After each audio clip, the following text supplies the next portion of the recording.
ఓం నమ శివాయ. అందరికీ నమస్కారం అండి. ఈరోజు ఈ వీడియో ద్వారా తులారాశి వారి యొక్క జాతక ఫలితాల గురించి తెలుసుకుందాం. వీరి యొక్క జీవితానికి సంబంధించినటువంటి ప్రధానమైనటువంటి అంశాలు ఏమిటి, అదేవిధంగా జూలై 20వ తేదీ శనివారం రోజున ఈ బంధం యొక్క రాక మీ యొక్క జీవితంలో ఊహించని పరిణామంగా చోటు చేసుకోబోతుందండి.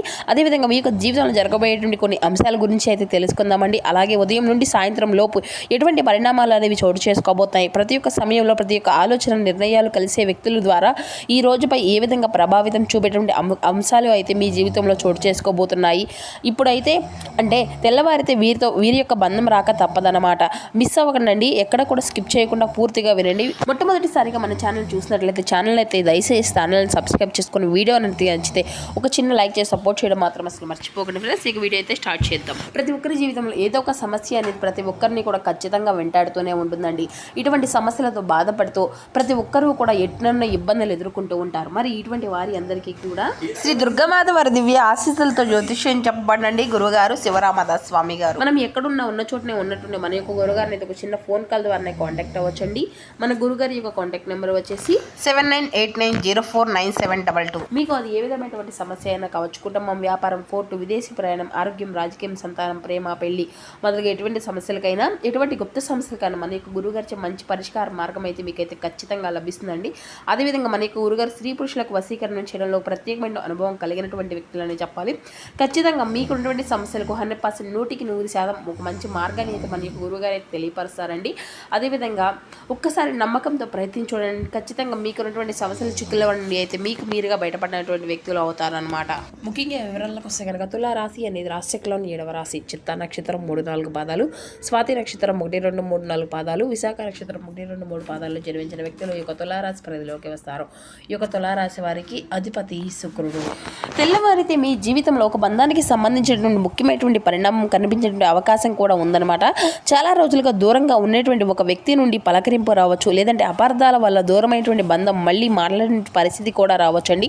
ఒక ఫోన్ కాల్, ఒక సందేశం, లేదంటే ఒక అనుకునేటువంటి కలయిక ద్వారా మీకు అయితే అంటే మీ యొక్క బంధాలకు సంబంధించిన పెరిగేటువంటి అవకాశం కూడా ఉందన్నమాట. అయితే ప్రతి ఒక్కరికి కూడా ఇదే విధంగా జరగవలసింది అనేసి భావించకండి. మీ యొక్క మాటల్లో సహనము, మీ యొక్క ప్రవర్తనలో గౌరవం ఉంటే ఈ యొక్క బంధం మరింతగా బలపడేటువంటి అవకాశము. అందుకే ఈ రోజున సానుకూలమైనటువంటి దృక్పథంతో ప్రారంభించండి. ఈ వీడియోని చివరి వరకు చూడండి. చివరిలో చెప్పేటువంటి కొన్ని పరిహారాలు, పూజలు, అలాగే కొన్ని మంత్రాలు మీ యొక్క జీవితంలో ఊహించని మార్పును అయితే తీసుకురాబోతున్నాయి. ఇక వీరి గురించి చెప్పాలి అంటే వీరు సహజంగానే ఆత్మవిశ్వాసము, నాయకత్వ లక్షణాలు, ధైర్యం కలిగినటువంటి వ్యక్తులండి. ఏ పరిస్థితి వచ్చినా కానీ వెనక్కి తగ్గరు, ఎదుర్కోవాలని భావిస్తూ ఉంటారు. కానీ కొన్ని సార్లు త్వరగా కోపం అనేది రావడం, మొండిగా నిర్ణయాలు అనేవి తీసుకోవడం, ఇలా ఉండడం వలన చిన్న అవకాశాలు కోల్పోయేటువంటి పరిస్థితులు కూడా ఏర్పడుతున్నాయండి. రేపటి రోజున మాత్రం మీలోని ఈ యొక్క నాయకత్వ గుణమే మీకు ఒక మంచి అవకాశం తెచ్చిపెట్టేటువంటి సూచనలు కూడా ఎక్కువగా కనిపిస్తున్నాయి అన్నమాట. మరి ఉదయం నుండి మీ యొక్క మనసులో ఒక కొత్త ఆలోచన అనేది మొదలవుతుందండి. చాలా రోజులుగా చేయాలి అనుకున్నటువంటి పని గురించి ముందడుగు వేయాలి అని చెప్పేసి ఒక ఉత్సాహము అనేది మీలో కలుగుతుంది. ఇంట్లో పెద్దల యొక్క ఆశీర్వాదం తీసుకొని బయటకు వెళ్తే మరింత ఆత్మవిశ్వాసం కూడా పెరుగుతుందండి. ఇక రేపు మీకు ఏ దిక్కున ప్రయాణం శుభకరంగా ఉంటుంది అంటే తూర్పు దిక్కు, ఈశాన్య దిక్కు వైపు ప్రయాణం కూడా ఈ యొక్క దిశలో ప్రారంభించేటువంటి కొన్ని పనులు కూడా అనుకూలంగా ఉండేటువంటి అవకాశాలు కూడా అధికంగానే కనిపిస్తాయి. ఉద్యోగంలో ఇంటర్వ్యూ, వ్యాపారం, సమావేశాలు, ముఖ్యమైనటువంటి పని ఈ యొక్క దిశలో ప్రారంభిస్తే సానుకూలమైన ఫలితాలు వచ్చేటువంటి అవకాశం కూడా ఉంటుందండి. ఇక అదృష్టపు రంగులు వచ్చేసి బంగారు రంగు, నారింజ, ఎరుపు. ఈ రంగు దుస్తులు ధరించినా కానీ ఈ రంగులు మీకు సంబంధించిన వస్తువులు ఉపయోగించడం వల్ల కూడా మరింత ఉత్సాహాన్ని పెంపొందించుకోవచ్చు. అదృష్టపు సంఖ్యల విషయానికి వస్తే 3 అండి, ఈ 5. ఈ యొక్క సంఖ్యలు రేపటి రోజు మీకు ఎంతో శుభ సూచనంగా భావిస్తాయి. అనుకూలమైనటువంటి సమయం వచ్చేసి 8:15 నుండి 10 గంటల వరకు అండి. సాయంత్రం 4:35 నుండి 6 గంటల వరకు మీకు ముఖ్యమైనటువంటి పనులను ప్రారంభించుకోవడానికి అనుకూలమైనటువంటి సమయంగా భావించుకోవచ్చు. జాగ్రత్త పడవలసిన విషయం ఏమిటి అంటే మీ యొక్క విజయాన్ని చూసి అసూయ పడేటువంటి వ్యక్తులు ఉండేటువంటి అవకాశం ఉండడం వల్ల మీ యొక్క భవిష్యత్తులో ప్రణాళికలను అందరితో పంచుకోకుండా ఉంటే మీకు పూర్తయ్యే వరకు కూడా గోప్యంగా ఉంచుకోవడం చాలా మంచిదండి. మీకు రేపటి రోజున కలిసి వచ్చేటువంటి అంశం వచ్చేసి ఒక కొత్త పరిచయము, లేదంటే చాలా రోజులుగా మాట్లాడినటువంటి వ్యక్తితో మళ్ళీ సంభాషణ ప్రారంభమయ్యేటువంటి అవకాశం కూడా ఉందండి. ఈ యొక్క పరిచయం భవిష్యత్తులో ఉద్యోగం, వ్యాపారము, లేదంటే కుటుంబ విషయాలు ఉపయోగపడేటువంటి అవకాశంగా కూడా ఉంటుందన్నమాట. ఇక ఈ చిన్న ప్రేరణ అనేది మీకు అంటే సింహం అనేది అడవికి రాజుగా కావడానికి కారణం దాని యొక్క పరిణామం కదండి. దాని యొక్క పరిణామం అనేది కాదు, దాని యొక్క ఆత్మవిశ్వాసం. అదే ఆత్మవిశ్వాసం రేపటి రోజున మీకు ఒక కొత్త అవకాశాన్ని తలుపు తెరవబోతుందన్నమాట. అయితే ఈ యొక్క రాశి వారికి రేపటి రోజున మీ యొక్క ప్రతిభ అనేది ఎక్కువగా కనిపించేటువంటి రంగులు అనుకూలమైనటువంటి రంగాలు అన్నమాట. ఇక ప్రభుత్వ ఉద్యోగాలు, పరిపాలన బాధ్యత చేపట్టేటువంటి వారికి కూడా మంచి గుర్తింపు లభించేటువంటి అవకాశాలు కూడా ఉంటుందండి. బోధన, శిక్షణ, కోచింగ్ రంగాల్లో ఉన్నటువంటి వారికి తమ యొక్క ప్రతిభను నిరూపించుకునేటువంటి అవకాశం కూడా ఉంటుందన్నమాట. అయితే మీకు సోషల్ మీడియాలో, డిజిటల్ కంటెంట్ రంగాల్లో ఉన్నటువంటి వారికి కూడా కొత్త కొత్త అవకాశాలు లేదా ప్రేక్షకుల యొక్క ఆదరణ అనేది జరగవచ్చు. రియల్ ఎస్టేట్, నిర్మాణ రంగాలకు సంబంధించిన పనుల్లో కొత్త కొత్త పురోగతి లభించుకుంటుందండి. బంగారు, నగలు, వస్త్రాలు, ఫ్యాషన్కు సంబంధించిన వ్యాపారాల్లో అసాధారణమైనటువంటి పరిణామాలు ఉండేటువంటి అవకాశం కూడా ఉంటుందన్నమాట. ఇక రేపు కాస్త ఓర్పుతో వ్యవహరించవలసినటువంటి రంగాల్లో వచ్చేసి భాగస్వామ్య వ్యాపారాల్లో చిన్న చిన్న అపార్థాలు వచ్చేటువంటి అవకాశం కూడా ఉందండి. ప్రతి ఒక్క నిర్ణయాన్ని ఒక్కసారిగా పరిశీలించడం చాలా మంచిదండి.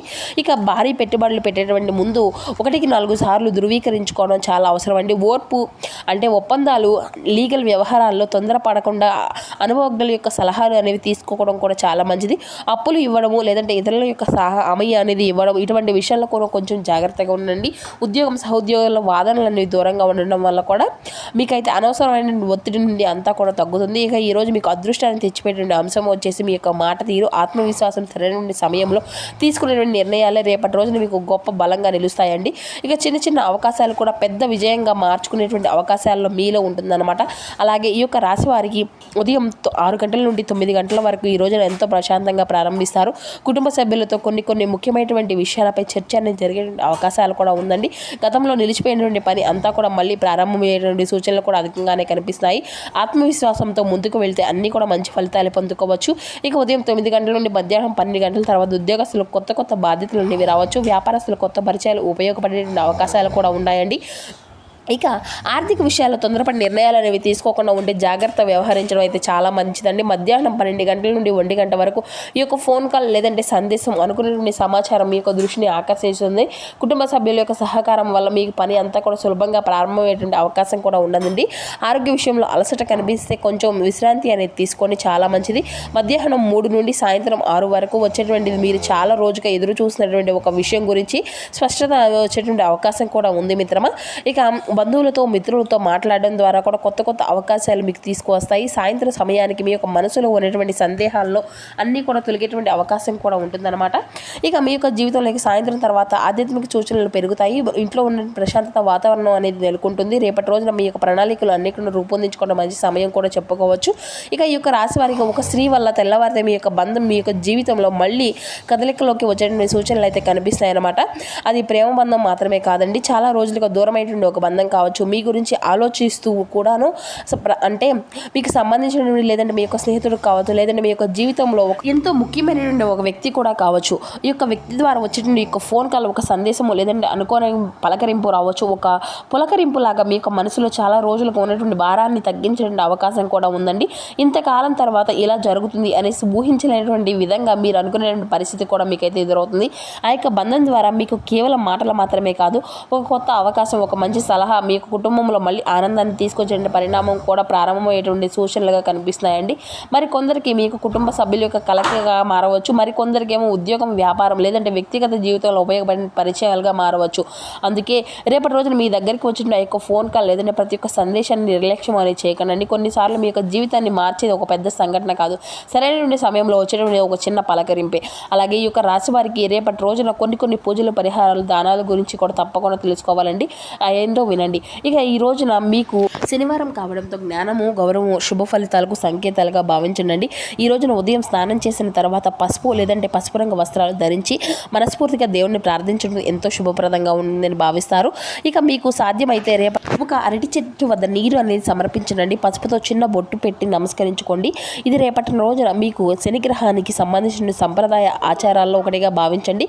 రేపు జపించవలసిన మంత్రం వచ్చేసి ఓం బ్రహ్మ బృహస్పతి నమః అనే యొక్క మంత్రాన్ని అయితే 27 సార్లు కనుక దాని నోటి 8 సార్లు కానీ జపించండి. అలాగే ఓం శ్రీం హ్రీం క్లీం మహాలక్ష్మి దేవతయే నమః అనేసి ఈ యొక్క మంత్రాన్ని కూడా జపించుకోండి. ఎందుకంటే మీ యొక్క ఆర్థిక స్థితి అనేది ఖచ్చితంగా మీ యొక్క ఆర్థిక స్థితిలో మీ యొక్క ఆలోచనలో శుభ ఆలోచనల కోసం భక్తితో ఇది అనేది చేయండి. చేయదగినటువంటి దానము పసుపు, పుష్పము, లేదంటే శనగపప్పు ఉంటాయి కదండి, అవి శనగ గుళ్ళు కానీ, ఈ విధంగా అరటి పండ్లు లేదంటే పసుపు రంగులో అరటి పండ్లు ఉంటాయి కదండి, వీటిని అయితే విద్యార్థులకు నోట్ బుక్స్ లేదంటే పెన్నులు ఈ విధంగా దానం అనేది చేయొచ్చు. పక్షులకు ధాన్యము లేదంటే నీరు ఉంచడము, ఈ విధంగా చిన్న చిన్న పరిహారం ఇటువంటివన్నీ కూడా చేసుకోవడం వల్ల మీ యొక్క మనసుకు ఎంతో ప్రశాంతత కూడా లభిస్తుంది అన్నమాట.